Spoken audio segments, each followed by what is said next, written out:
Hi అండి. నా పేరు వసంత. నేను పీజీ గ్రాడ్యుయేట్‌ని అండ్ మ్యారేజ్ కూడా అయింది. నాకు 5 మంత్స్ బాబున్నాడండి ప్రెజెంట్. నేను ఆల్రెడీ డిజిటల్ మార్కెటింగ్ ప్లాట్‌ఫామ్‌లో 1 ½ ఇయర్ నుంచి వర్క్ చేస్తున్నాను. రీసెంట్‌గానే స్టారీ అనే ప్లాట్‌ఫామ్ గురించి కూడా తెలుసుకున్నాను. తెలుసుకొని సులేఖ మ్యామ్ నాకు ఇంతకు ముందు నుంచే ట్రైనింగ్ సెషన్స్ అవన్నీ చాలా తీసుకుంటారు తెలుసు. సో, ఈ ప్లాట్‌ఫామ్ గురించి కూడా అడిగాను. ఎక్స్‌ప్లెయిన్ చేశారు. Freelancing opportunities and affiliate marketing చేసుకోవచ్చు అని చెప్పేసి. సో, సులేఖ మ్యామ్ టీమ్‌లో నేను జాయిన్ అయ్యాను. ప్లాటినం ప్యాకేజ్‌తో జాయిన్ అయ్యాను. సో, జాయిన్ అయిన ఫస్ట్ డేనే 9,000 వరకు ఎర్న్ చేశానండి. అండ్ 1 మంత్ అవుతుంది నేను జాయిన్ అయ్యి ఇప్పుడు. 13,000 వరకు ఎర్న్ చేశాను నా ఫ్రీ టైమ్‌లోనే బాబుని చూసుకుంటూ.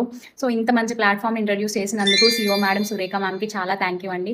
అండ్ నా మెంటర్ సులేఖ మ్యామ్‌కి కూడా థ్యాంక్ యూ అండి. ఇంత మంచి ప్లాట్‌ఫామ్ గురించి చెప్పినందుకు. సో, మనం ఫ్రీ టైమ్‌లోనే మనం వర్క్ చేసుకొని ఎర్నింగ్స్ అనేవి చేసుకోవచ్చండి. సో, కోర్సెస్ అన్నీ మనకు తెలుగులోనే ఉండడం వల్ల ఈజీగా నేర్చుకోవచ్చు అండ్ ఈజీగా వర్క్ అనేది చేసుకోవచ్చు. అండ్ నా టీమ్‌లో ఎవరైతే జాయిన్ అయ్యారో నా టీమ్ వాళ్ళకి కూడా నేను ట్రైనింగ్ సెషన్స్ అనేవి ఇస్తున్నాను. వాళ్ళు కూడా నాతో పాటే నేర్చుకుంటున్నారు. నేర్చుకొని శాంపుల్ ప్రాజెక్ట్స్ అన్ని చేస్తున్నారు. కోర్సెస్ అన్నీ కూడా నేర్చుకొని నాకు సెండ్ చేస్తున్నారు. ఇలా చేశాం అని చెప్పేసి. నేను ఎంత హ్యాపీగా ఫీల్ అవుతున్నానో నా టీమ్‌లో ఉన్న వాళ్ళు కూడా నేర్చుకున్నందుకు నేను కూడా అంతే హ్యాపీగా ఫీల్ అవుతున్నానండి. థ్యాంక్ యూ సో మచ్ అండి. Thank you so much star.